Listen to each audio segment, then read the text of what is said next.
Hail to the king, baby. Hello, motherfucker. Welcome to the party, pal. Your friendly neighborhood Master Chaos here. Let me address the elephant in the room. Yes, I did get a cool new mug. Look at this. Home Goods? Was it Home Goods? I think so. Alright, I always get the names mixed up. Anyway, Home Goods for the win. I love it. It feels like I'm drinking out of an old-fashioned mug that I found in a weird little antique store in the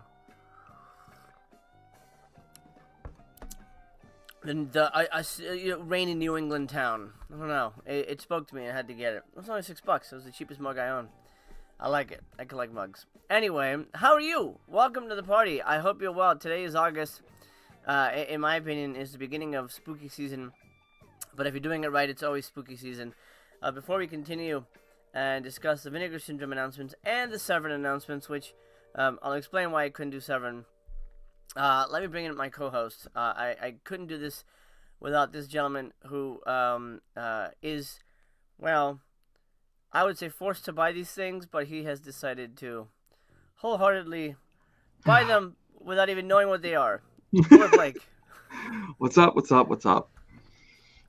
I know we're getting Sergeant Kabuki Man, but I don't remember anything. I think also the Larry Fessenden movies. I guess the start of today. I think you excited? There's a set of them. Yeah, I'm not super stoked about that, but I don't know. I'm hoping we get some like good partner like label bangers today. Like. We will see. Hopefully that is the case. Chat, thank you for joining us live. I'm gonna check in with you in one moment. But I do want to mention the Severance Sale. I didn't cover the Severance Sale. Well, there was a couple reasons. Number one, I was at Comic-Con with my son for the start of the sale. And usually the start of the sale is really when you want to start covering stuff. That's when you want to do the live show and you go live and all the things are there. So, I don't know, missing that initial start of the sale, it felt like, well, the magic isn't really there to just do a video on, hey, this is what's for sale. Also, I feel like I've done 10,000 Severance recommendation videos, so I felt like I didn't need to do another one. I was considering doing one on Sunday, but I had 2 screenwriting jobs that were facing deadlines that I had to work on, and so my attention was divided on real world efforts. Not that this isn't real world, but you know, you have to balance out work and work balance, and this is fun work, and that was work that I really had to focus on. And talking about Severance, you know, latest shark movies wasn't really high on the cards for me. So that's why we didn't do a Severance Sale, but I will discuss the releases a little later. Blake, did you take a look at the releases at all, or did you just kind of avoid all that? I haven't been on the Severance site in over a year, I think. So I mean, like, I'll look, but I don't think, unless they have like some like movie that I've been searching for or wanted, I'm never going back in. I don't. It has to be something crazy. I don't know even what their theme was or anything like that. So it was like the hanging out at the beach. So they had like 3 Italian shark movies in a box set, and then they had some whole bunch of other kind of random stuff. Not bad. It was a good little slate, but I'm not big into shark movies. I mean, there is one. I think it's called. Oh my god, I'm gonna say this, and they're probably gonna release it. I'm not gonna say it. Okay. I don't want it. It's Franco Nero movie. I fucking love Franco Nero. Oh. But I don't know. Is it the Shark Hunter? Hunter? Yeah. Yeah, they put that shit out with a slipcover. Bullshit. It's in the box set. I'm not kidding. The site's closed now, so you can't see it. But yeah, Shark Hunter's on. It's on Blu-ray with a slipcover, bitch. You gotta get it. Seriously? Yep. Yep. They did it. Okay, that annoys the shit out of me, actually. Why? You wanted that. That's good. I mean, I want it, but I haven't been into Severin. So, how much is it? How is it? $55 fucking? No, it's not 4K. I don't remember the price. Griff down below says the Severin 4K titles were $10 cheaper than VS, so less to complain about there, Blake. Oh, there you go. Yeah, but the Severin slipcovers aren't as nice. Let's be honest. I think they're about the same. At least they are nowadays. Oh yeah, that's true. They changed it up like 2 years ago. They did start getting the thicker ones. They're pretty good. Code B Man, thank you so much for the $10 super chat. He says thanks for the streams, MC. Always appreciated. Well, I'm happy you appreciate them, and thank you so much for your generosity. Our old pal Mel. Hey Mel, it's been a while. How are you? I hope you're well. We miss you on the voyage. There's always a spot reserved just for you. I love that. We're all just gonna look at Blake now. He has to contemplate spending money at Severin now. I love Franco Nero. Well, honestly, I'm completely off Cauldron. I'll never probably buy Cauldron again. So maybe I'll just go back to Severin because Cauldron changed up their packaging and the new packaging is shit. So. Oh, did you hear that Cauldron is releasing Beyond the Law 4K? Bullshit. No. I'm one of the few people who has Beyond the Law. I have it on Blu-ray from Germany or something like that. That was it's called Man of Steel over there, but yeah, I bought that years ago. It's called Man of Steel? That's interesting. Yeah, it's called Made of Steel. Made of Steel, yeah. Ah, Made of Steel, okay. I guess in Europe and stuff, it's called like Fixing the Shadow or something like. It's got like a bunch of different titles, but the Blu-ray I have is called Made of Steel. I found the FAQ, so I can prove it to you. Let me zoom in on that. So they've got the oh, I thought it. Yeah. Fistful of Fins bundle, The Shark Hunter, Monster Shark, and Night of the Sharks. I think Night of the Sharks is with Treat Williams. This bundle came with a book. This is the only thing I was tempted, but the fucking box set was $90, which is incredibly expensive for 3 movies. I'd rather have slipcovers. So. They had slipcovers. Slipcovers in the box set? Yeah. Are you fucking kidding me? Yep.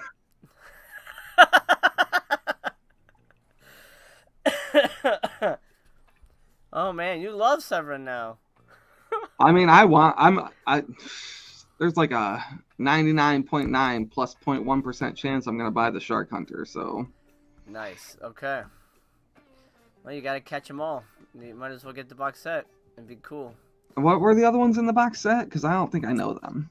Monster Shark and Night of the Sharks. I've seen Night of the Sharks. It's not really a shark movie from what I remember. It's like a treasure hunter movie. And then Monster Shark is like a giant, rubber monster movie. I might just buy. I'll probably, dip my toes back in with the Shark Hunter. And if the box set looks cool, I'll actually have to look at it. We'll see. We just watched a fucking badass shark movie called Dangerous Animals. That movie was fucking awesome. Oh yeah, that was a good movie. Oh, look it up. Oh, here we go. Oh, they had it. Okay, so this is what the box set looked like. Can I just go here? Or did they close it? Nah, I closed it down. All right. So it's like a rigid box with the slip cover. Man, that is. And that's $90. This was $90. Yeah. I mean, that's $30 a movie. That's not bad. Oh, here we go. So this is the image. You know what? Let me grab this image. And then I can just pop it up bigger on our screen. And then you can see a little better. The image file.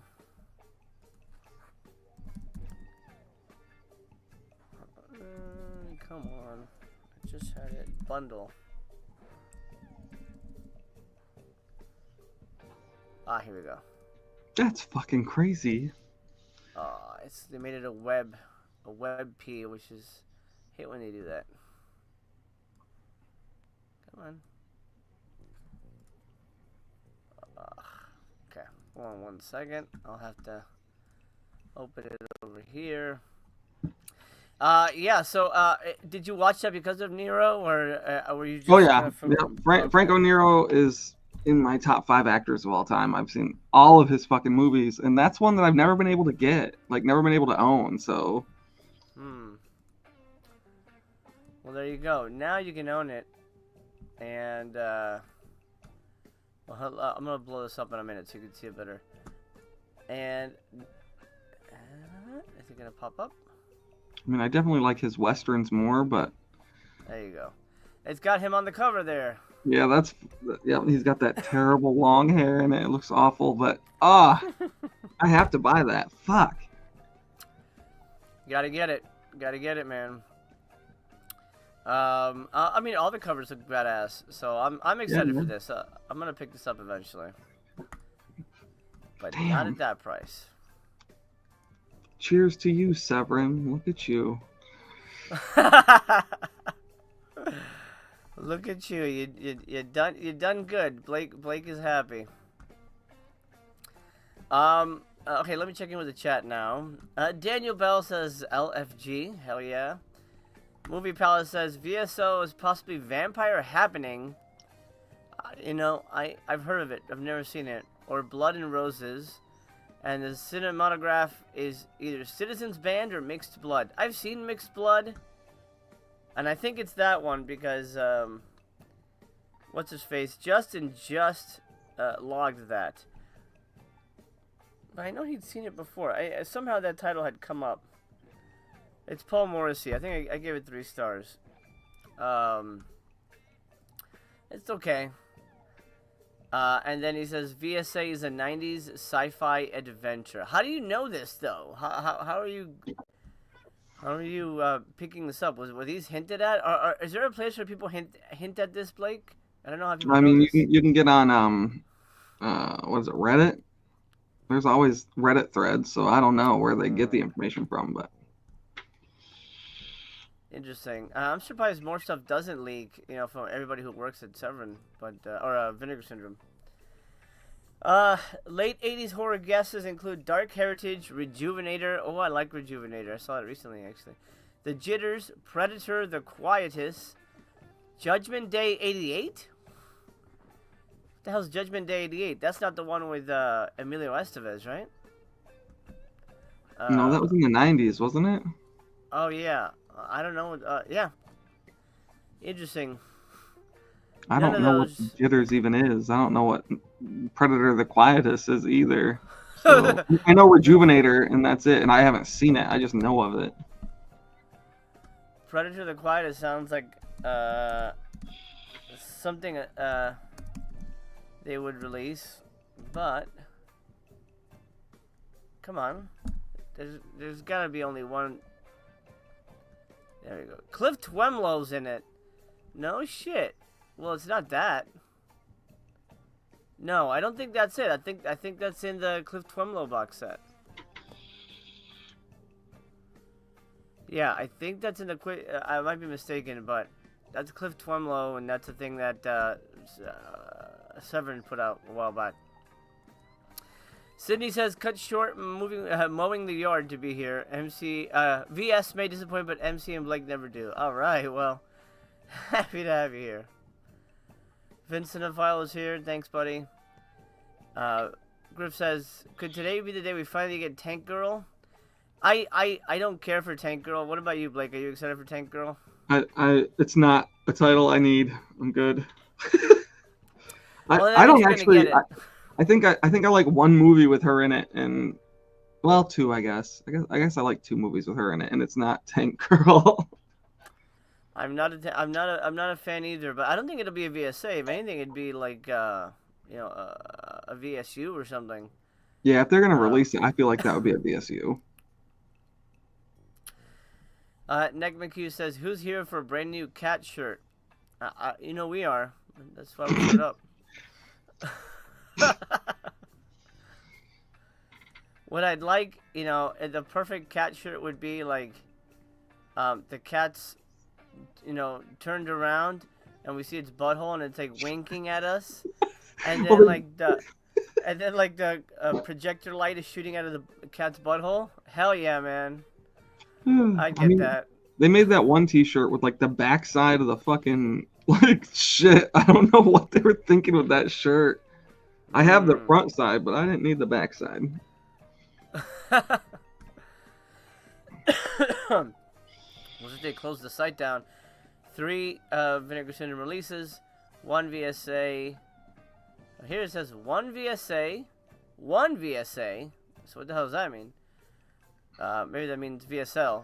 2 cinematograph, 2 of them. Jesus, god damn, they're giving this guy carte blanche with these titles. 18 partner labels and brand new cat butthole shirts for everyone to enjoy. Why is the site shut down? I don't know. If I go back, it's still there, so I'm gonna keep it on this. Yeah, I've never seen them shut the site down except for like a sale or something. Like, usually we just refresh the page from here, and that's how it is. That's weird. It is weird. What was that? Code B-Man, thank you again for the $5 super chat. He says she's great in Point Break. That's She's the one. So fine. Yeah. That's the one. Well, like, what was it? A League of Their Own or whatever. Oh yeah, yeah. That's another movie that I think that was pretty good, but I don't think I'd want to own that. I don't think I'm desperate. I mean, to Point see that. Break should get out as a VSU. I would buy the fuck out of Point Break. But doesn't that have a 4K already? I guess it doesn't matter. I guess they can release 10,000 4Ks. Yeah, it's got a really cool like steelbook that Best Buy did years ago. I love the artwork on it, but I'm not a steelbook guy unless it has a slipcover on the steelbook. Sydney says Severance Sale wasn't nearly as good as last year. Skulder, hello to you. Keith says that I bought 4 flies at the Severance Sale. I'm a total sucker. Was it $55 still on sale? On sale? Still 50. It's still 55. They won't lower the price on it. Get the fuck out of here, man. Yeah. Like, I'm gonna buy that fucking shark movie, but fuck you, Severin. I almost bought something. I almost bought Opera. The 4K was 37 bucks, and like I guess that's a sale price. I don't know. I ended up not getting anything, but I almost bought Opera. Eventually, I might get it. But dang, yeah. Prices just make me go. Not this time. Not this time. Griff says, I'm honestly off Cauldron as well. Too many delays. That's happening a lot more often, which is surprising that Vinegar Syndrome doesn't experience delays. Like ever. Yeah. Yeah. You got your package? Did you enjoy your July package? I did actually. It was I've watched most of it now. Well, half of it now. So I got the old lady to watch Mac and Me. Did she like it?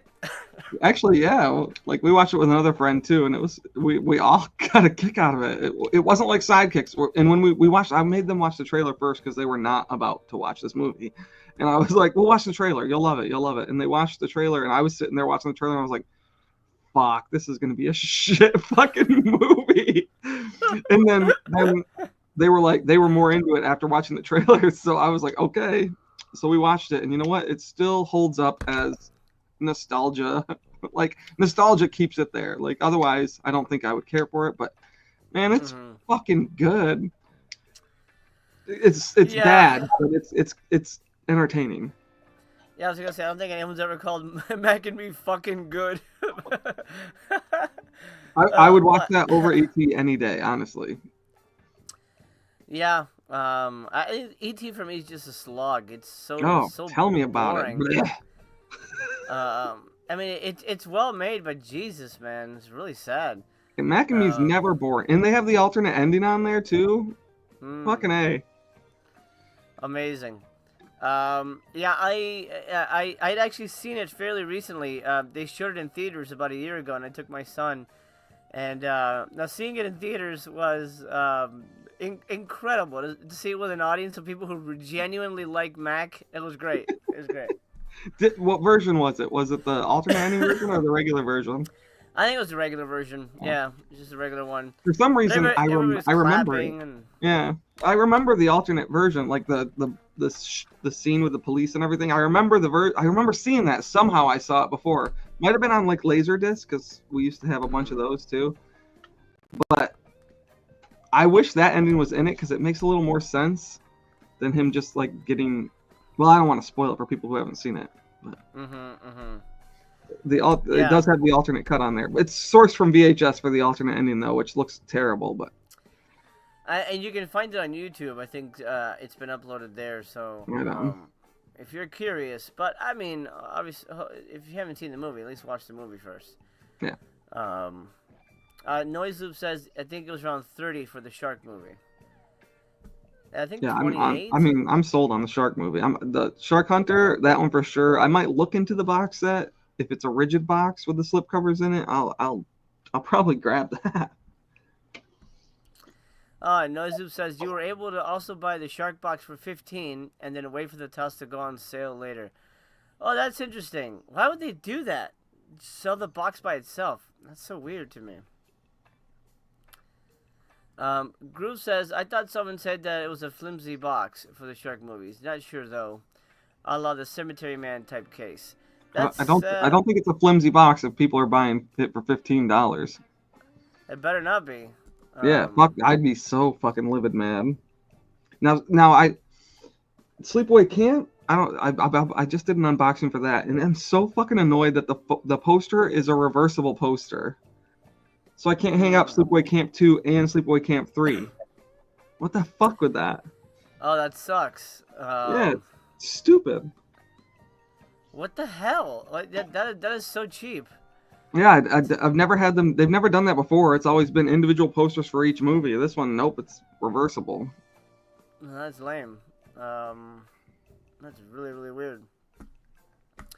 Griff says Seven responded to like the Arrow chunky boxes. Okay, great. That's good to know. Sluts for Cinema says I'm with you, Blake. Cauldron got rid of the best features at packaging. For sure. Like, when I got Cries and Shadows, I was so fucking pissed off. I was so mad about it. I saw that video. You were like, what the hell? For like 20 minutes. I can't believe this. I fucking can't believe this. Like, I've talked about their packaging in almost every unboxing video I've done for them. And I even reached out and I was like, are you guys going to go back to the packaging? Like, I emailed them and they were like, no, that packaging wears away too fast, so we've switched to this packaging. And I was like, man, get the fuck out of here. Wow. The packaging isn't. How often are you picking it up and taking it off the shelf? Give me a break. The packaging is what I want from that label. Like, that was the only thing they had above other, because the side loader looks great. And then they're just doing cheap slipcovers now. Fuck that. I'm good. I'll probably never buy from them again. Wow. Well, we'll see, unless they release Shark Hunter 2 with the Nero cut. Now with more motorcycles. I mean, I wouldn't buy Shark Hunter if it didn't have a slip. And I was when you said it was there, immediately I thought it was gonna be like all the like robot movies or the G.I. Joe movies they did, like the fucking action. I thought it was gonna just be no slip cover, so I wouldn't get it then. But with a slip, fuck yeah, I'm gonna buy that all day. There you go. Judgment Night, that's what it was, Michael. Thank you. That's the Estevez movie. Oh, Groo, that's a good question for you, Blake. How do you feel about the new shrink wrapping everything thing that just happened this month? I mean, the corners on the movies aren't fucked up like they are with Scream Factory when they shrink wrap their slip covers, so it's not awful. They do have this weird, what is it? Which one is it? It has like these weird lines on the back from the heat sealing it, like from pulling the plastic across it. I don't know, but Otherwise, as long as the corners aren't fucked up, I'm okay with it. And they do it just to put a barcode sticker on the back. I don't know why they all of a sudden have to do that. But whatever. Yeah, I wondered what the reason was for that. That's interesting. Yeah, so now every title you buy will come shrink wrapped instead of just in the slipcover, and you can just slip the movie out, and then maybe the case itself is shrink. Yeah, so they're doing that as well. Maybe they're putting that in stores now. Maybe that's the thing. I mean, when they first announced it, I was nervous that the corners were going to be all fucked up, and if the corners were fucked up, I would not be subscribing. I would be out. Wow. I would just pick titles I wanted. It's the way to do it, man. But we'll see. We'll see what happens going forward. Tanner has a question. Is Sergeant Kabuki Man worth getting? I personally like the movie. I don't need a 4K for it, but if you like trauma and you like kind of goofy action comedies, because that's what it is. It's an action comedy. Then I think you'll enjoy it depending on the price. Blake, what do you think? I think it's entertaining, but also, yeah, depending on the price, I think a lot of people are going to be put off. I mean, it's a trauma movie, so if you like them, which I only like half of their movies, but that's one of the better ones. There's some real shitty ones that they put out, but that's like a mid-tier one for me. Yeah. I mean, it's definitely the biggest trauma movie they've had, because Kabuki Man is one of their icon guys, but geez, I don't know that it's worth $50, for an upgrade. That was shot on. I don't think it was 16mm, but I mean, it was shot on film. So it could probably clean up nice. Whatever. It's watch a trailer. Maybe a couple scenes on YouTube. I don't care if it's in a 4K. Most of the time, it doesn't fucking matter. And honestly, I talked about this in my Sleepaway Camp unboxing. The Blu-ray for Sleepaway Camp, the first one, is almost ruined because the picture is so clear. Because there's parts you're not supposed to see, and you can see them in the Blu-ray version. Yep. That also happens.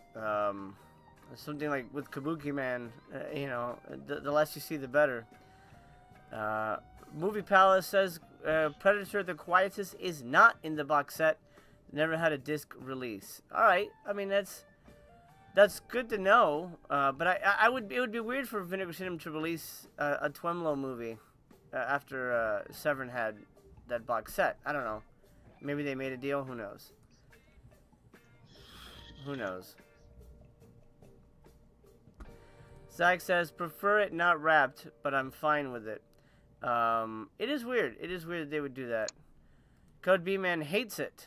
I could see it not having a lot of fans. I mean, it could be worse. They could start printing the fucking slip or the barcode on the actual slipcover, and that would be worse. I'd rather have it as a sticker. Oh man, imagine if they did that shit. Blake would try to buy 3. That'd be so annoying. Ooh, Mr. Jives, thank you. He says Predator: The Quietest is on the Twlo box set under the title Moonstalker.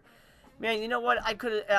That's what I thought. I could have sworn The Quietest was connected to that box set in some way. Moonstalker. Okay, so it is there. It can't be that. Mutineer, what's up? Thumbs up. That's right. If you're watching, 132 people right now, currently in attendance, drop a thumbs up. It's your ticket to the show. We are 54 seconds away from the big dance of August releases, which we already know 2 of them, with Kabuki Man and then the Pheasant and double feature, and both of those don't necessarily fill us with joy. But I'm okay because I don't need to. Those aren't coming to my house. They're going to Blake's house. So I'm sitting pretty over here, just kind of like, oh, la la la, let's see what happens. And then I just get to laugh at the stuff that Blake has to own. Would you, okay, for you, you mentioned it already, but a change in slipcovers, that would be, I'm done with Vinegar Syndrome? I mean, yeah, I don't think they're going to do that, but, like, if Vinegar Syndrome didn't have the nice thick, like sometimes embossed, glossy, that type of slipcover, I'd be out. Got it. Okay. All right, here we go. Here are our new things. We do have a new. Well, we got 2 new cinematograph shirts. None of them have a pussy on it. Uh, but oh my god, beer. Oh my god. I mean, what the fuck? A cinematograph sticker, 2 stickers, a beer cozy, a water bottle, socks, and 2 shirts, and then a book. Oh my god, what's happening? Why is Cinematograph taking over? What's happening here? They have more merch than they have like the actual movies. It's crazy. A book, dude. Oh my god. Justin La Liberty is like, you know what we need? A magazine, because people want to know more about this. That's nuts to me, but well, it is what it is. Okay, man. Let's break it down. Playroom. Playroom wasn't even guessed, right? I don't think that name came up. Interesting. Yeah. Weird cover. All right, let's go. Well, let's look at the partner labels first. Let's see what we got here.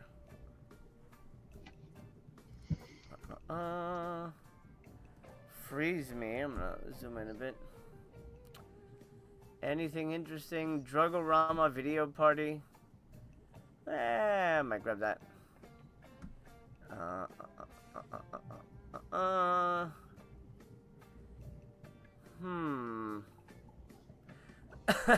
A Fright Night documentary on ATR. 2-disc set. Wow. Alright, well, let's keep an eye on, because I feel like that's something that would sell out. A Fright Night documentary. That seems like something that Mel would buy.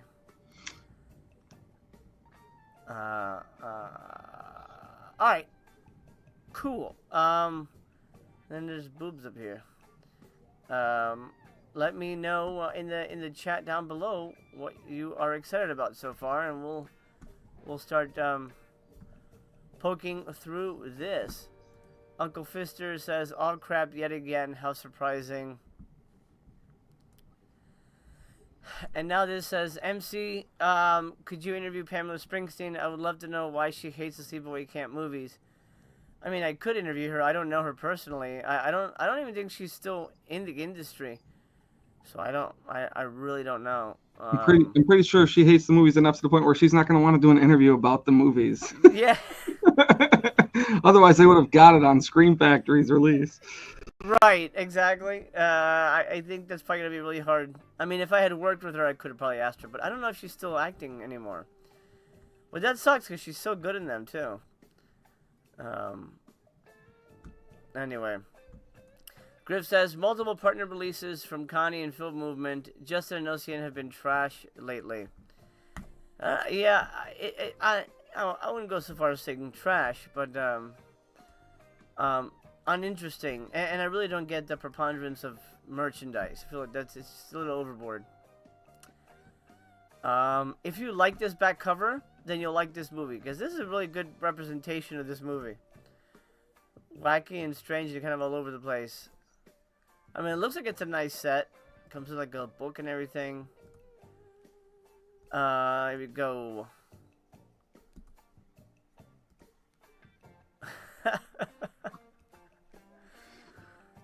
I mean, it's basically Toxic Avenger, but the guy looks like a kabuki performer, and he's kind of like a Wolfman thing where he turns into a Kabuki Man. I mean, it's pretty stupid, but it's not designed to be Oppenheimer, you know?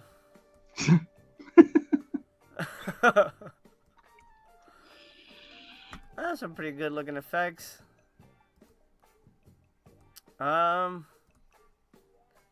Yeah. Blake, what do you think? Are you more excited about this? That guy's having a good time. I mean, it's probably one of the. It actually probably is the first one I'll watch out of the package, but I haven't seen it in probably 20 plus years, so.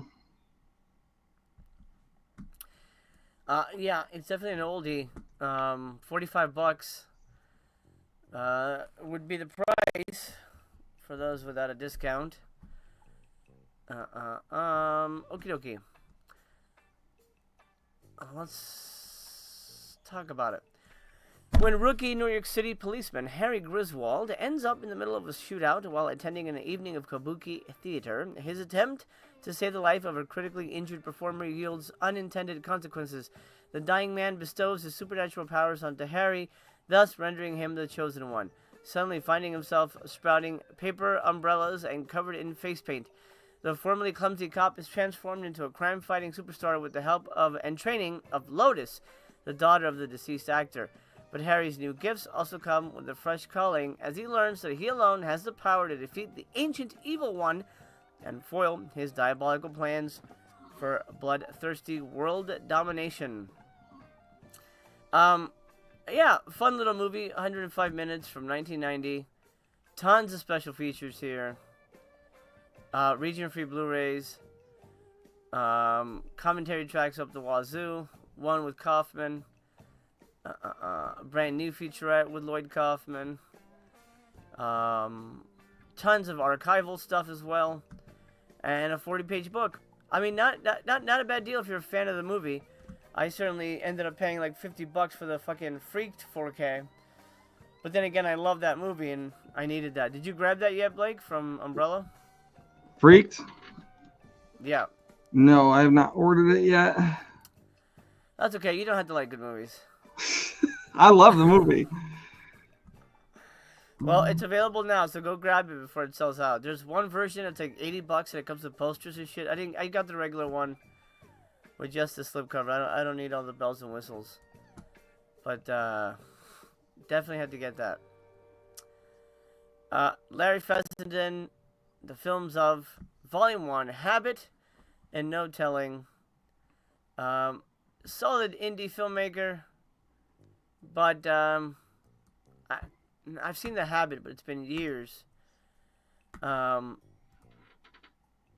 it looks pretty. It looks thick. Oh, are the movies separate? Oh, I think the movies are separate. Okay, so it's gonna be kind of like the Scanners box set. 2 separate slipcovers for this. Oh yeah. And a book. What's going on here? What do you think of this box set? I mean, the box looks nice. Yep. But again, these are rough. I think these are 16mm movies. So it'll be a little noisy, but they're not 4Ks. Are they 4K? Oh, no. It looks really clean though. It looks nice. It's just not fucking working. They are 4K. Okay, so they're upgrades from the Scream Factory releases. Nice. Ton of features on that. Alright, no telling. Let me zoom in here. Lillian and Jeffrey are a seemingly happy couple who relocate to the country so that Jeffrey can focus better on his work, which Lillian knows little about. As she begins to investigate what Jeffrey spends his days doing in their shed, she discovers a trail of medical experiments that she can't explain. Eventually, their relationship begins to unravel, with both parties consumed by madness. This is his first film. Habit. Recently single, New Yorker Sam is mourning the loss of his father and navigating a lack of ambition while drowning his sorrows in alcohol. At a Halloween party, he meets Anna, a beautiful and mysterious woman who, it turns out, is also a vampire. The two embark on a sexually fueled relationship that constantly feels on the precipice of boiling over into violence. That seems like the typical kind of New York indie kind of movie. It's been years since I've seen it. I don't even remember if I liked it or not, to be honest. But it's here. All right. Slipcase, dual slipcovers, 40-page book. Not too shabby. That's gonna be $56. Wow. Well, because it's two 4Ks. With a, I mean, I guess that price isn't terrible. I guess. What do you think of that pricing? 56 for the two Fessenden movies. I mean, if I wasn't a subscriber, I wouldn't be getting it. Yeah. Well, there is that. For some reason, it won't let me check out. Why will it not let me check out? Uh-oh. The site is jammed up. People are going crazy. Everyone's talking about Robo War Warriors. And let's take a look at this. VSA. Robo Warriors. 1996. James Remar. I mean, it looks like Full Moon. Looks like Robot Jocks. Let's see. Alright.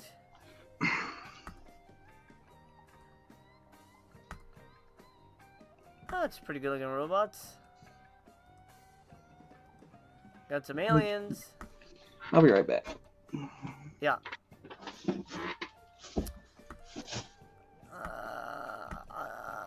Yeah, this feels like Empire Pictures kind of stuff. Does he have two? Oh, I thought he was holding two M16s. No, it's just the one. Oh, look at that. That's cool. Being picked up by some kind of giant creature. That's a cool effect.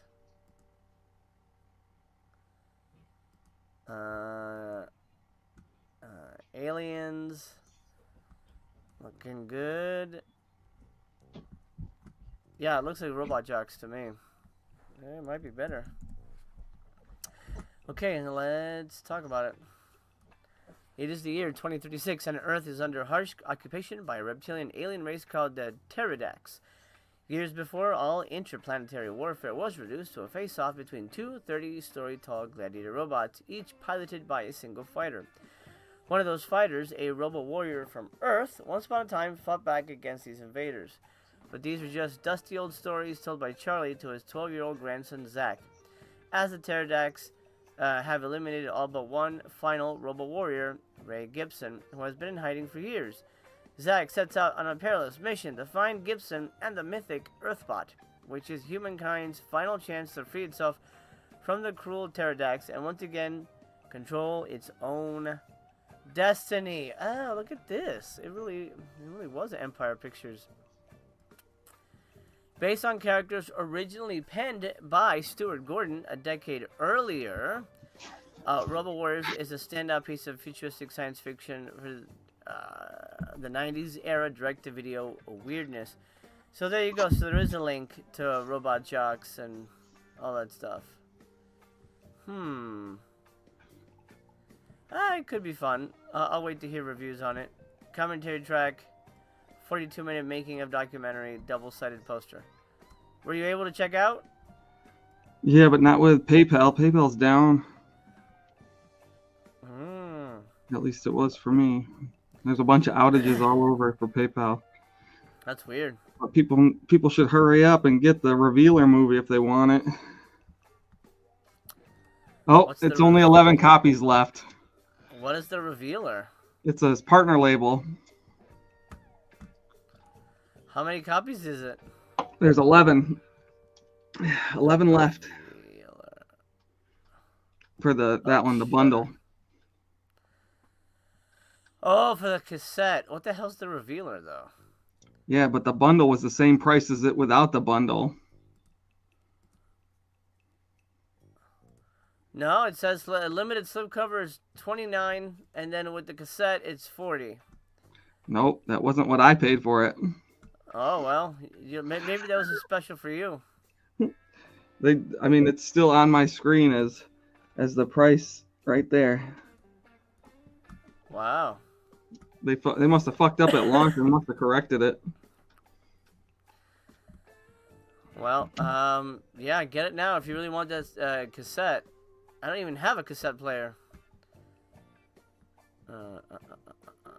Okay, tensions rise when a stripper and a religious protester are trapped together in a peep show booth and must come together to survive the apocalypse in 1980s Chicago. Hold on a minute. Strippers, you say? Tell me more.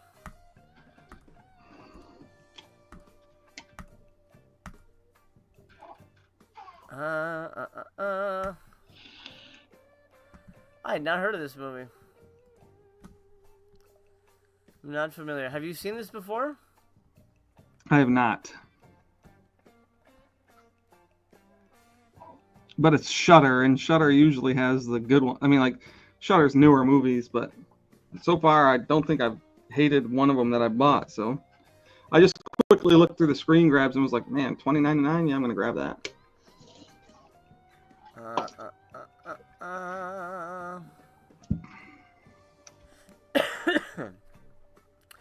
Comes with a tie-in comic book.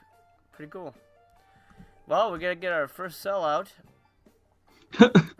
It's gone. All right. I don't know how many they had in stock to be. I think it was only 100. I think there was only 100. There you go. Okay, well, that's gone. In case anybody wanted that.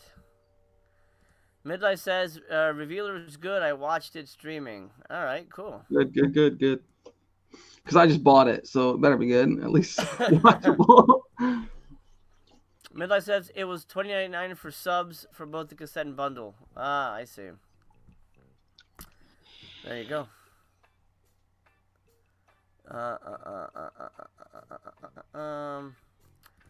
Jenko says, don't sleep on the woman chaser. Let's go take a look at that real quick. I mean, we'll get to Playroom. It's not going away anytime soon.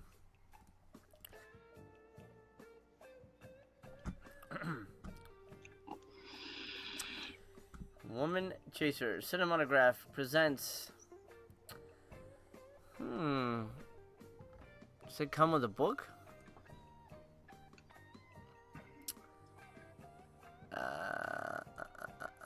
Oh, that is Patrick Warburton. I thought it was an older movie.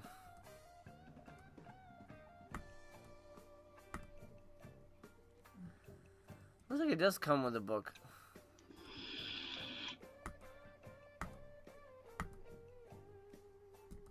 Interesting. I like Patrick. And yeah, okay, so you get the book. There's only 22 left of the book. 100 units of that. And if you bought it by itself, it's 35 versus 50 for the book.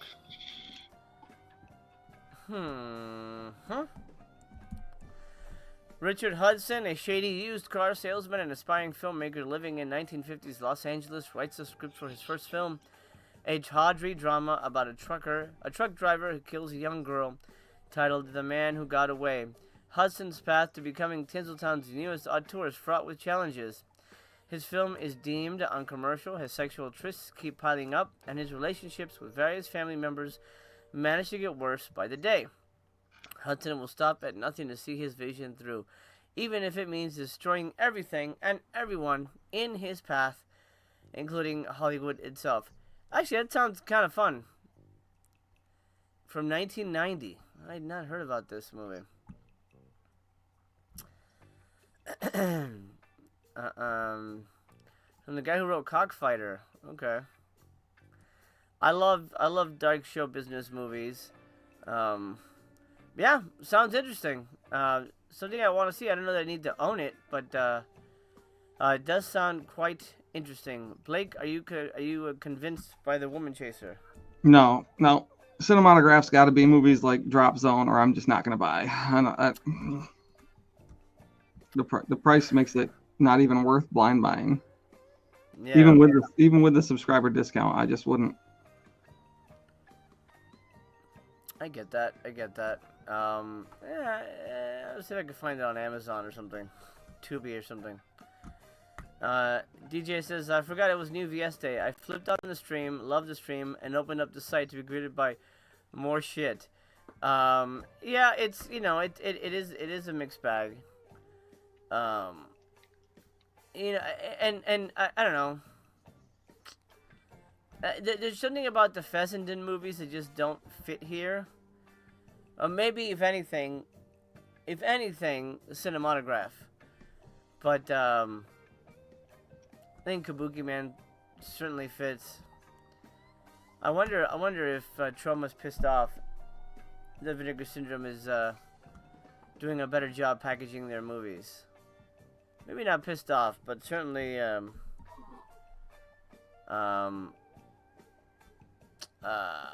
disappointed in themselves, maybe. I'm curious how that goes. Playroom. Blake, are you familiar with this one? I am not. What do you think of this slipcover? It leaves a lot to be desired, I think. Yeah. Yeah, you could say that. Well, I love this guy. Oh, I know this movie.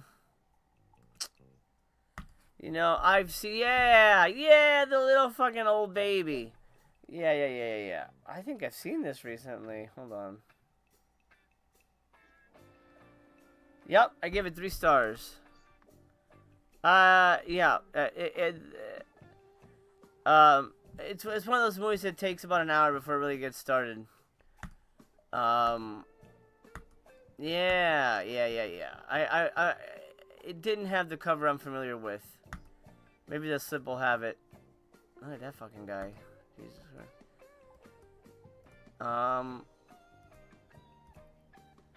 Oh, it doesn't. Not even the reversible. So there's a famous cover for this movie.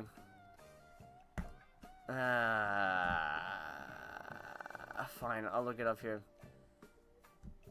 If you see the cover, you'll be like, oh, I've seen that. There it is. You've seen that. You've seen this in video stores. It's this movie. I remember the cover. Yeah.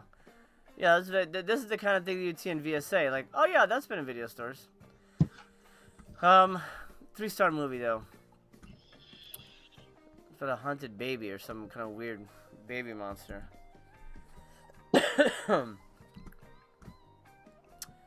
Here we go. When he was a young boy, Chris's entire family was slaughtered during one of his father's archaeology digs at a remote monastery nestled in the mountains of Yugoslavia. His father's assistant was arrested for the murders and consigned to a psychiatric hospital. Still plagued by nightmares about the incident as a man, Chris resolves to tackle his demons head first by returning to the monastery, where he hopes to complete his father's quest of unearthing the tomb of Locke, a torture-obsessed child prince who, legend has it, made a pact with an ancient Slavic demon for eternal life. But no sooner has the excavation gotten underway than Chris starts behaving erratically, becoming obsessed with locating the tomb and teetering ever closer to the brink of bloody madness. Manny Cotto, the director of Dr. Giggles. This is his first film. Yeah. 3-star movies, just okay. Region free. Interviews up to wazoo. And, oh, they're good. Reversible sleeve artwork, so you'll probably get the cover that is familiar. Alright, Blake, are you excited for Playroom? Actually, it sounds kind of good. Sounds kind of interesting. I think I'll enjoy it. I don't think it'll be a diamond in the rough or anything, but I think it'll be alright. Yeah, I think that's the right attitude for it. It's alright. It's not terrible. But, it's not gonna blow your ass through the wall like you want it to. And I know you want it to. That's what you're looking for. I don't know what this is, but I'm instantly in love with it. Castle of Evil. The Chambers of Horrors lives again. This is right up my alley. Oh yeah. Oh yeah. Oh wait, that looks like the set for Bloody Pit of Horror. It might actually be. Ooh, yeah. I would have liked it if it was black and white, but I'll take it like this. Well, Blake, are you grabbing this? I'm gonna guess no. I did not order that. Nope. Not for me. I don't really buy a lot of that Like, I think I've bought 3 from the sub label. Hmm. 2 of them I'm were like excited. the first 2 releases they did. Right. When there was hope. When there was hope that it would be something really amazing. On a secluded, excuse me, on a secluded private island near Nassau in the Caribbean, a curious sextet of people have been ferried in to see off Karl Kovic, an electronics genius reportedly dying. Each of the 6 has ample reason to loathe Kovic, and yet each one stands to inherit at least 400,000. Even more if fewer heirs remain. Forced to stay in his castle during a seemingly endless storm and guided by a mysterious housekeeper, the group decides to figure out Kovic's scheme after one of them is violently killed in his room. But is an indigenous island tribe using the supernatural against the group? Is Kovic himself alive or dead? And has he potentially invented something even more evil? Sounds good to me. You've seen this thing 1,000 times before. Yeah, Agatha Christie, people in an old dark house type movie. But I'm a sucker for this shit, so I'm gonna be grabbing this. 2 commentary tracks, and then an interview with a professor, I guess, about the legacy of the director. Francis D. Lyon, which I'm not familiar with. This is from 1966. Yeah, this speaks to me. I don't know that I'm gonna pay $28 for it, but I'll see. Maybe I'll see it on Black Friday or something like that. Yeah, I like it.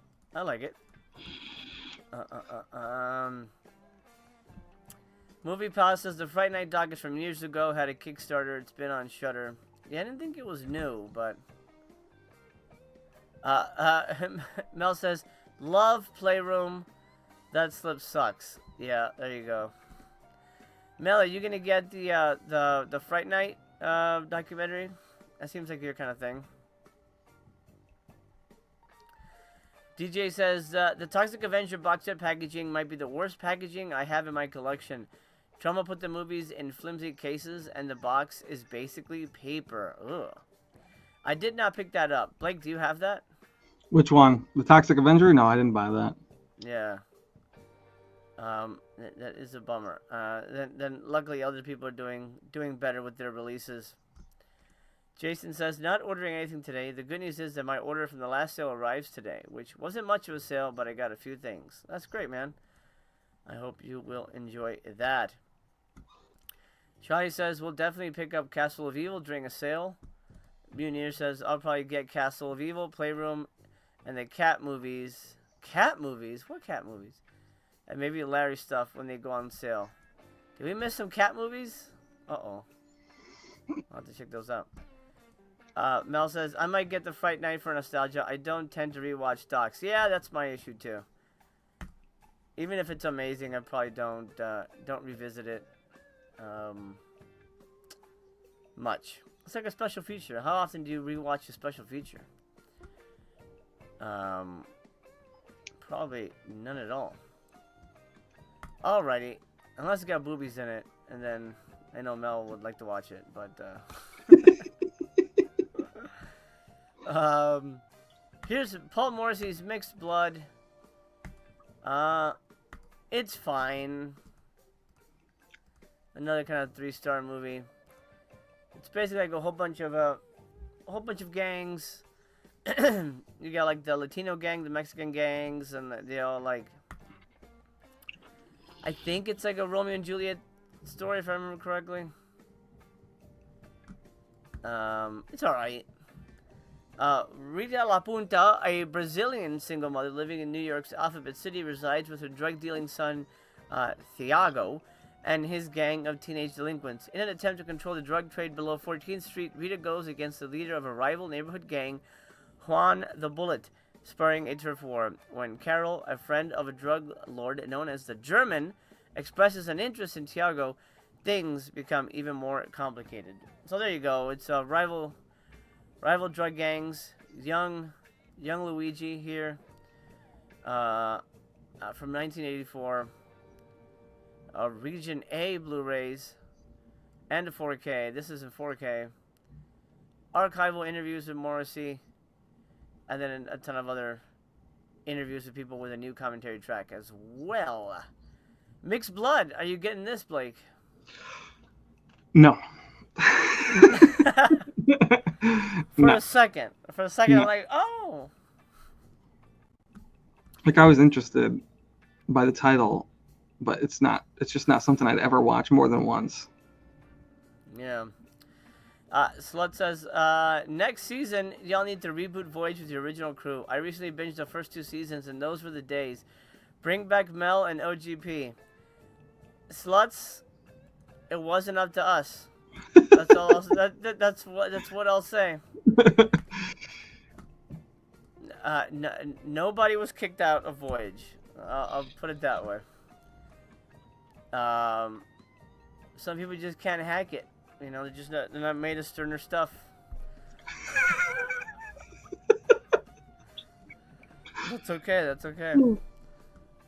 I don't think we need to bother with the cinematograph shit. I know Blake bought it all, but $16 socks, dude. Come on, man.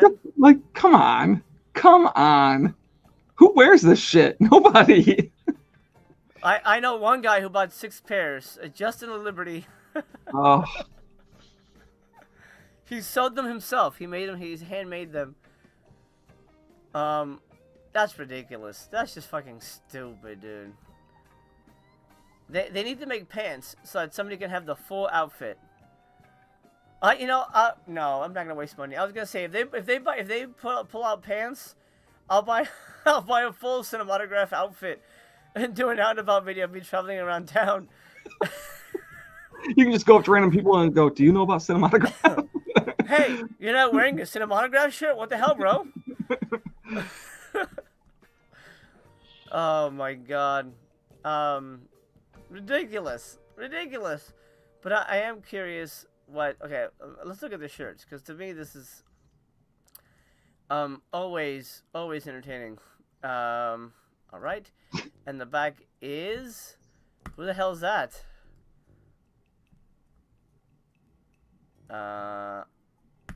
Why does that mean movies? A guy in front of a giant face. Who is that? I can't believe it says a single digit for what's left in stock. Why do people buy this shit? They keep buying it, so they just keep making more. Oh, yeah. They make these in-house. These aren't sold out. Oh, I know. They're making massive profit on it. Oh, yeah. This is Henri Langlois, the guy who wrote, the publisher for Cahiers du Cinema. Sure.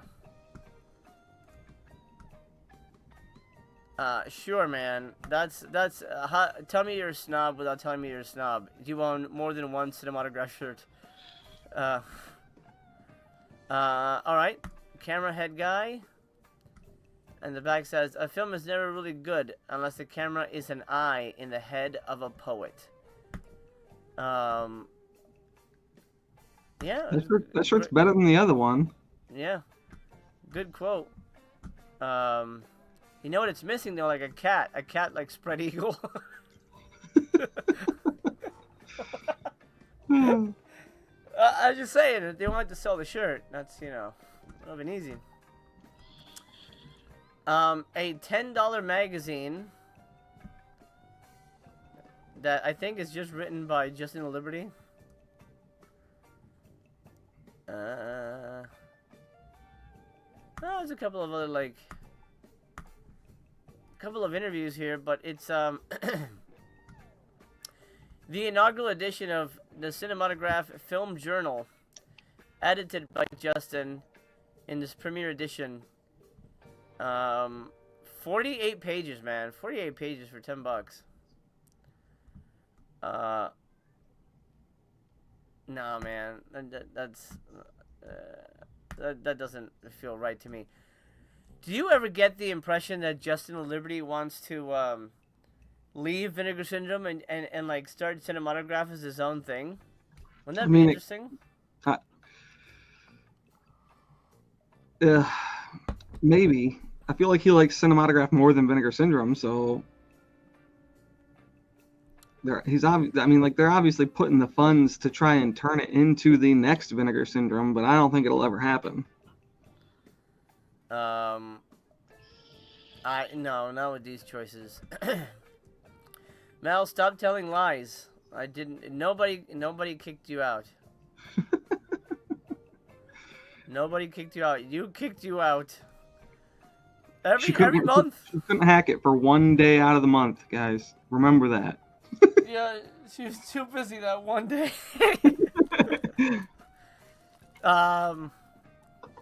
Whatever, bro. Okay, let's look at this last little sexy time movie. The strip pics. Oh, here's a pussy. For us to enjoy. Confessions of a Psycho Cat. And, the Got a butt on the back. Fat black pussy cat with a cat ass on the back. I thought this says Bob Saget. It's like Bob Saget presents. All right. Well, holy god dang. Look at this guy's chin. Look like that moon guy from McDonald's. Whatever his name was, right? Mac the Knight or whatever it was. This looks insane.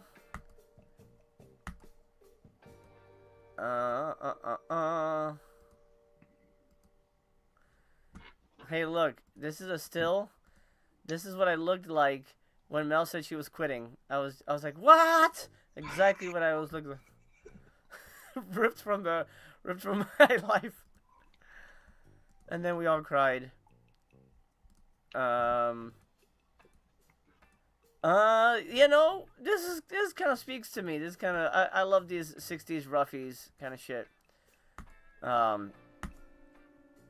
I grew up with something weird video stuff, so to me this is kind of cool. $43, I would buy this. Not at $43, but I will get this in a sale. I may be alone on that, but I'm gonna get that. B-Dub says the camera head shirt is awesome. Sluts also agrees the shirt kicks ass. DJ says at one point did they realize Justin is influencing the company to go in the wrong direction? Nobody knows. No one knows. We'll find out. We will find out. I think sooner than later, honestly. Oh, there was a question. Let me go back up. We did just lose Hulk Hogan. Movie Palace asks, do you have a favorite Hulk Hogan movie? Mine's Suburban Commando. Need a VSU of that. I don't know that you need it, but I'm glad you enjoy it. Blake, do you have a favorite Hulk Hogan movie? Like I mean, I'd say the best movie he's ever been in is Rocky 3. But as far as him like starring in it, I mean, I'd say Nanny? No, absolutely no. He did a movie called The Ultimate Weapon, which is actually pretty good. He's got like a buzz cut in it. No Holds Barred, Suburban Commando. I'd probably say, I want to say The Ultimate Weapon. He did other movies too called like Shadow Warriors, like it was a franchise or something that I actually liked as a kid. I haven't watched any of his fucking movies in forever, but besides Rocky 3. But The Ultimate Warrior or Ultimate Weapon. Ultimate Weapon? That's an interesting movie. And like I said, he has a buzz cut in it, so it's so different to see him look like that. I think he has his mustache gone too. He's just got like stubble. That's the one that stands out. If I had to watch one right now, that's the one I would watch right now. But I haven't seen that in years either. I concur about Rocky 3, but I was never a massive fan of his anyway. The one thing I remember watching the most from Hulk was Thunder in Paradise, his TV show about his boat. And he was like a commando or something. I don't know what the fuck he was, but that was pretty fun. I remember watching that. Because it had like a whole show and like 3 movies too, I think, right? Like it had a show and then movies. Like TV movies or something. Yeah. I wouldn't buy them or watch it again, but at the time I did enjoy those. I did enjoy those. Back in the Disney. Code B-Man, thank you again for the $5 super chat. I'd rather shit in my own hand than buy a cinematograph shirt. Oh, Jesus Christ, man. That's yeah, that's extreme, but there you go. Oh man. I appreciate that you feel so passionate about that. All right. I want to read about this real quick.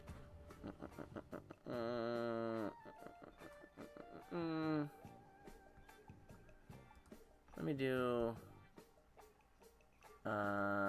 this. There's the plot right there.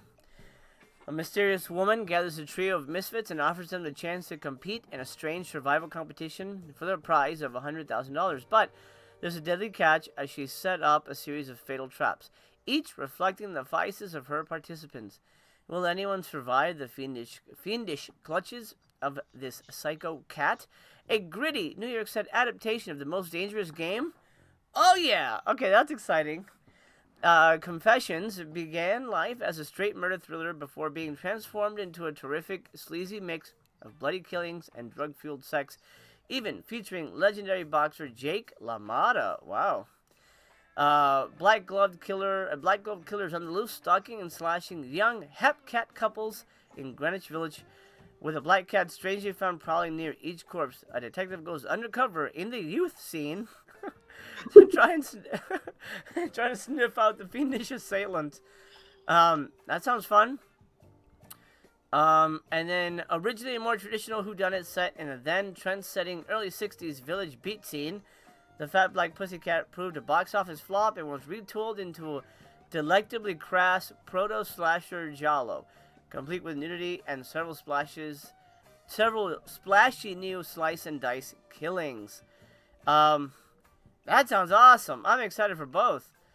69 minutes for one, perfect time, and then 89 minutes for the other. Region-free Blu-rays. Yeah, I'm in. Blake, what do you think? Are you grabbing this?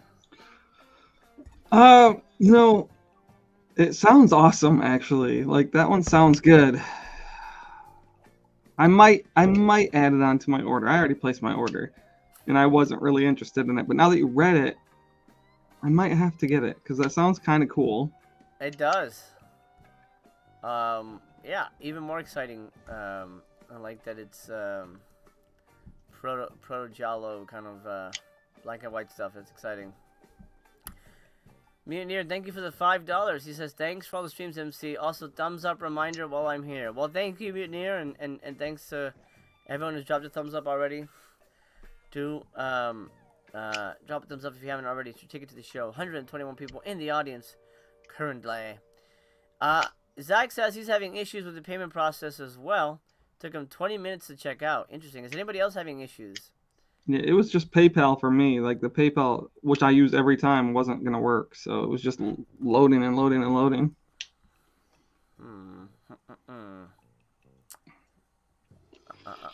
All right, let's go to partner labels.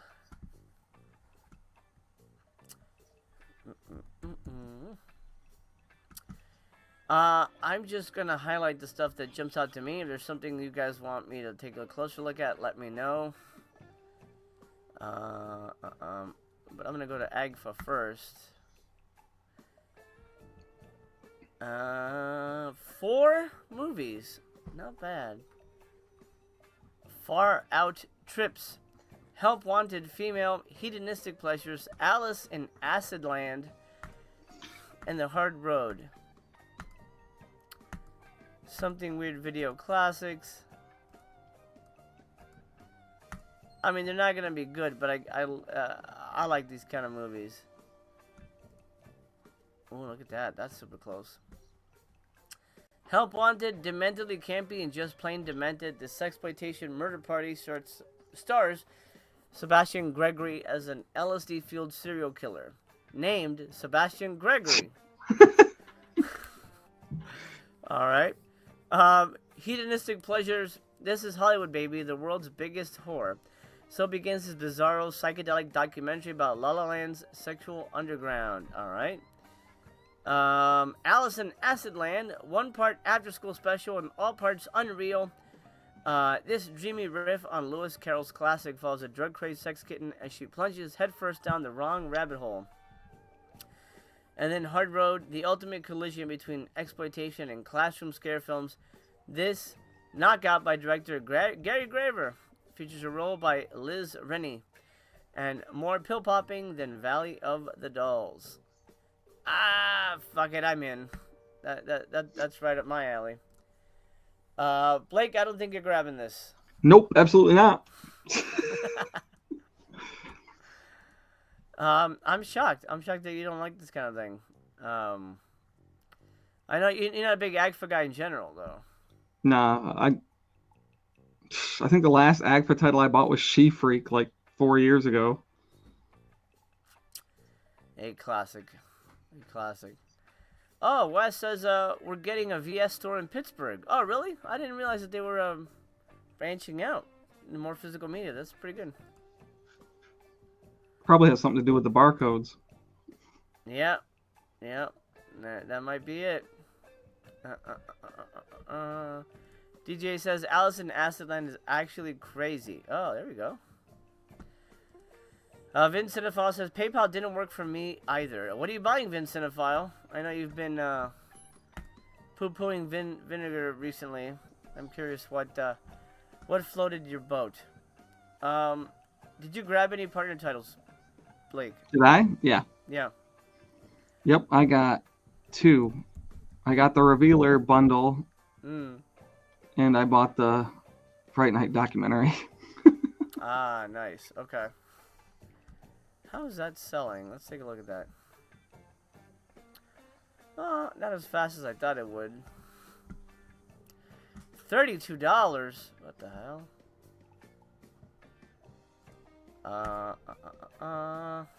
That's cool.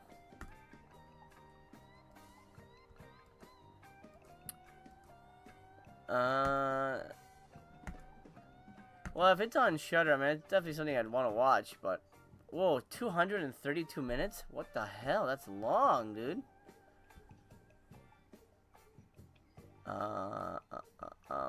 This is the first and second movie. Jesus Christ, that's long, though.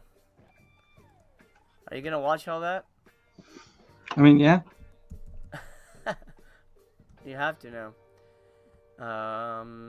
ETR is something I am almost complete on. I think I'm only missing 2 titles, and they've been a partner label for fucking as long as I can remember.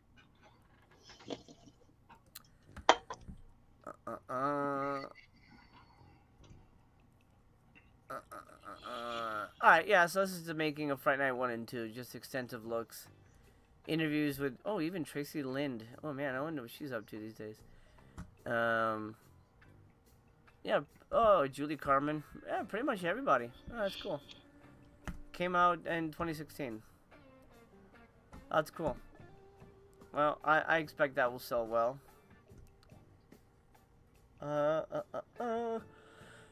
IFC. It's not IFC, is it? No. What? Oh, Film Movement. That's the one that I like.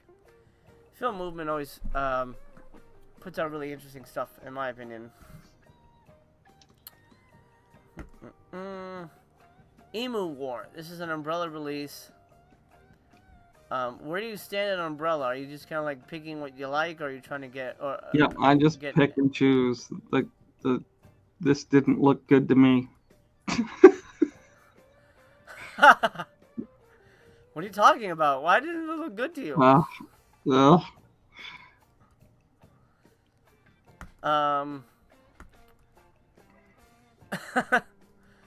I wasn't really expecting it to be about emus with guns, but I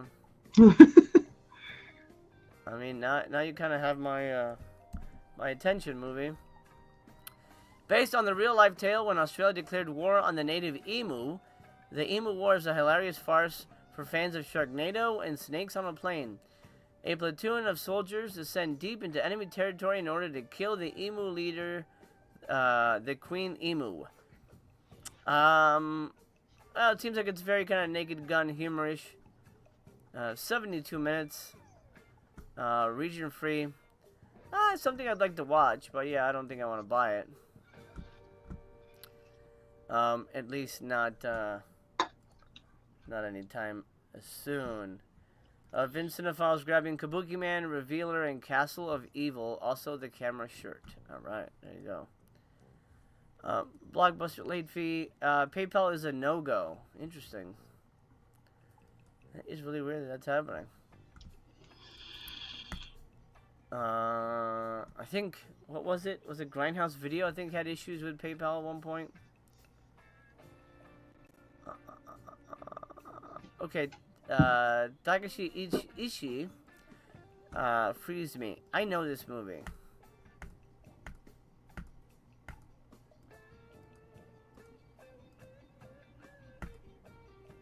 It's pretty weird. I'll read that. 5 years ago, Chihiro was assaulted by 3 men. The crime, captured on video, hangs over her life like a sword. She leaves for the big city, manages to start a new working an office job, and about to marry her new boyfriend. But when one of her assailants shows up at her doorstep, he threatens blackmail and warns her they're back. Now, awakened to a recurring nightmare, Chihiro is shocked into action that will keep her abusers close forever. One of the most memorable exploitation films of the 2000s, Freeze-Me places a heavy emphasis on stasis, trauma, and the haunting effects of assault. Pretty good little movie. I don't want to say any more than that, but I think you can probably guess where this movie goes. I thought it was pretty decent. I don't know that I need to own it though, but it's certainly a worthy watch. $31 is what they want for it though. Region A, you get an interview and a booklet. Special features wise. Pretty solid little movie, actually. I would give it a thumbs up if you're looking for something to purchase.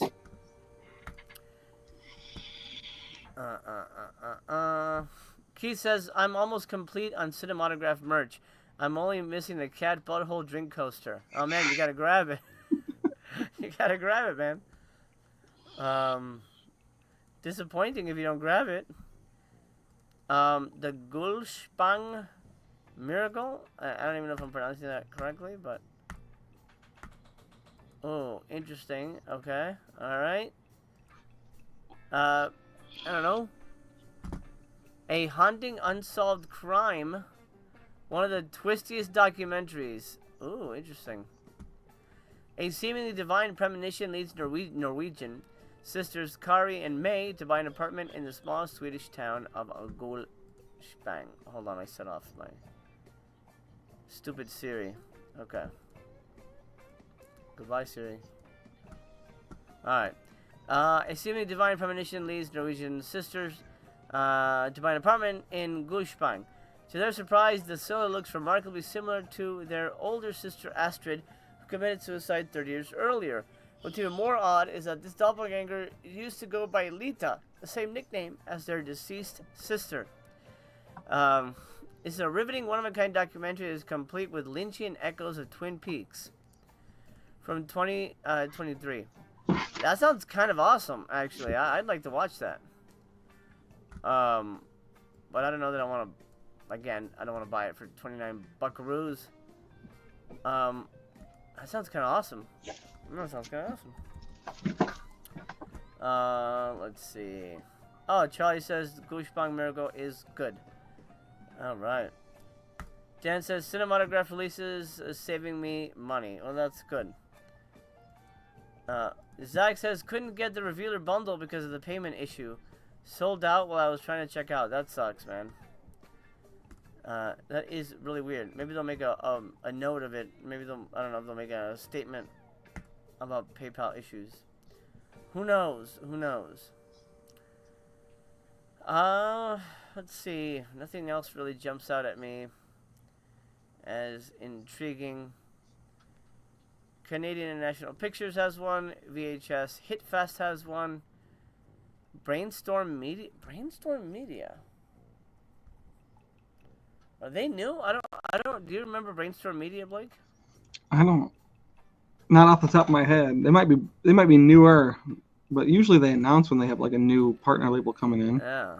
Well, you can click on the name and see if they have any other releases, I guess. Let me. There you go. Oh yeah, they put out a ton of shit. All right. I don't own a single one of them. Yeah. Yeah, forgettable releases. Oh, Stockholm. That was that kind of like fantasy movie. Okay, I remember that vaguely. Redlands, the catalog, and is this a new partner label? Hope Runs High. And then the U.S. Blu-ray debut of Breaking the Girls. Hope Runs High. Security officer Anna and her 16-year-old daughter live peacefully in a high-rise at the edge of the woods, famous for its carefully curated community, until the day a dog disappears and an irrational fear spreads through this would-be utopia with a view. 2022, 94 minutes. We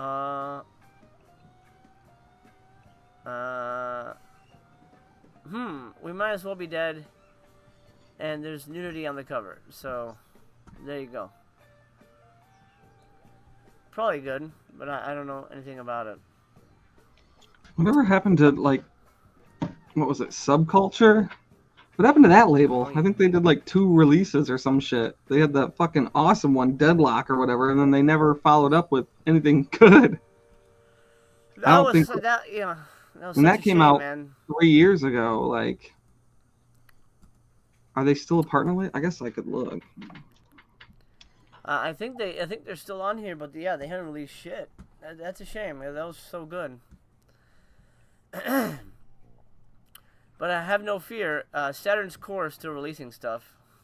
Ugh. $29 for this cover. Oh my god. Man, oh lord. Oh man. Oh no. Yikes. No thank you. Yeah, I'm gonna pass on that. Anywho, partner labels. What do you think overall? Was it a good month for you, Blake? No. Like I said, I mean, I get ETR by default, and Revealer I really just got because it had that bundle. And it looked interesting. So that one, I mean, I actually have hope for that one.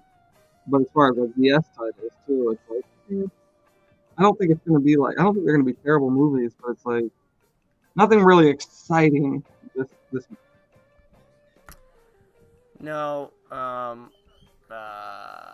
nothing really knocked out of the park. Castle of Evil was a nice surprise because that's the kind of stuff I want VSL to be. And Confessions of a the Psycho whatever box set, the cat stuff, that looks pretty good. But everything else, kind of whatever. Zach says, took the cold plunge on Freeze. I think you'll like it. I think you will enjoy it. B-Dub says, they've been lacking on Gunpowder and Sky as well. Yeah, that's another one that's... yeah, it's been over a year, because Eat Brains Love, or whatever the fuck it was, that was their last movie. Gunpowder and Sky is a good label, too. It was, yeah.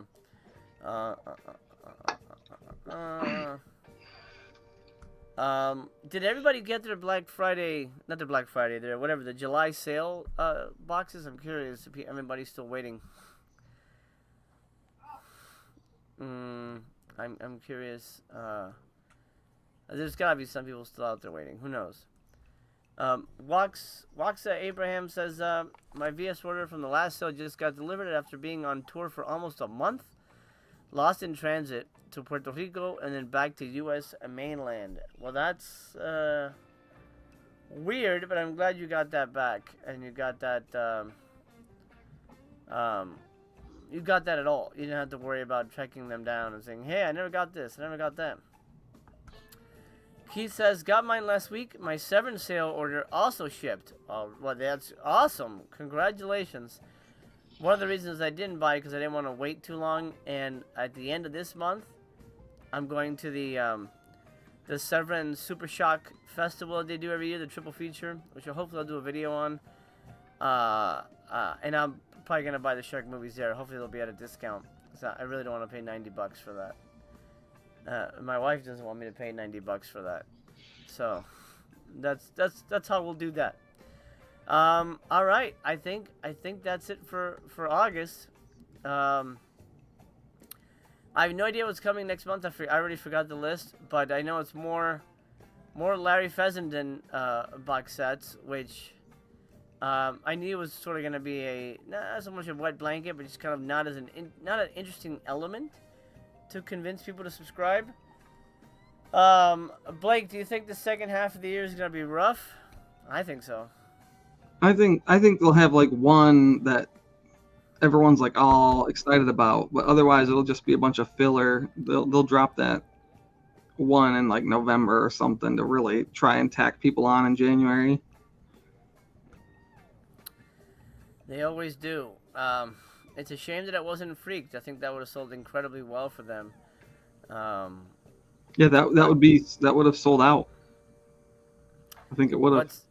Oh, absolutely, it was sold out over the weekend. Yep. But I got it from Umbrella. The only unfortunate thing is, it's coming from Australia, so I have to wait like a month. You know, the shipping sucks so bad. Yeah, and it doesn't come out until like November, December or something, so it's not going to get here until January or February.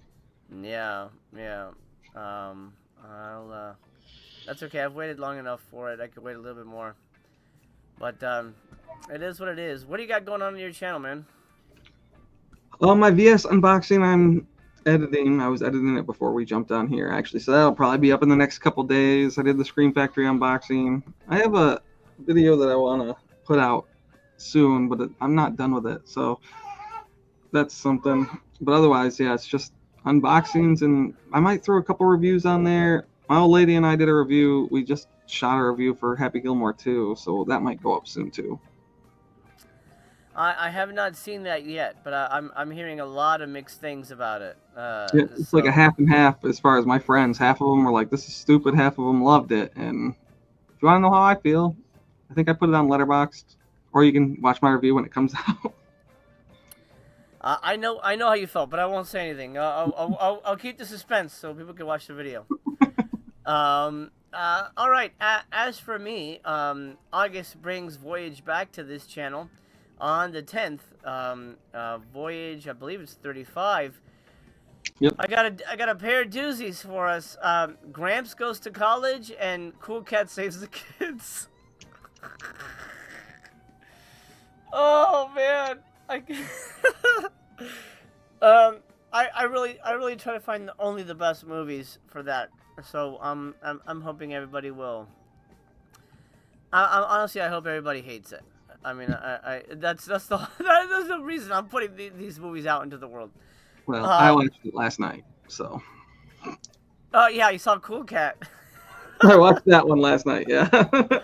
Oh yeah, Cool Cat, love it. All right, so that's on the 10th, and then maybe I'm covering the Super Shock Festival at the end of August. Really depends on, you know, if they don't like filming, so I'll be able to do maybe like some of the introductions and things like that. We'll see how that works out. And then who knows? Who knows? I may be shooting a movie next month, so my schedule's sort of fluctuating, but we aren't going anywhere. We'll be here. Check out Blake's channel for reviews and unboxings and all that good stuff. And I think that'll do us. Thank you for joining us wherever you are in the world. It's an honor and a pleasure to spend time with you. Any last thoughts, Blake, about Vinegar Syndrome or life in general? Live it, I guess. Yeah, that's good. That's we'll put that on a Cinematograph shirt, and Apparently, if you for put a 30 cool bucks. camera on the front, people are gonna buy it because I think you had like 4 people in here said that they got that fucking shirt. The shirt does look cool. I'm not gonna lie, but I'm good. I mean, the one thing I wouldn't buy in a cinematograph shirt is to have a big old pair of beaks. Yeah. Y'all ready for this?